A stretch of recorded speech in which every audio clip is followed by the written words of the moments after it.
Mayong adto mga ka-parents, maghatod na pud tag balon paniudto sa estudyante. Ganina ra daw sila naghulat sa akoa.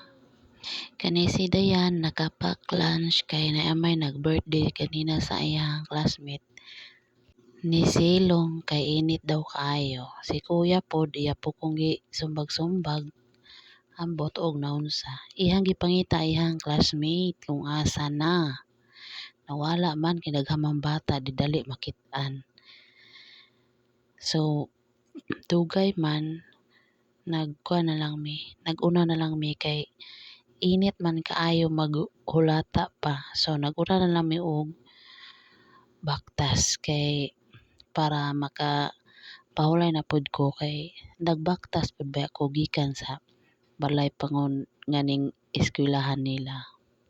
So karon ang kuya ang nagdala sa pack lunch kay basin og mayabo kay tuara naguna-una na ang manghod. Ang kuya na naulahi.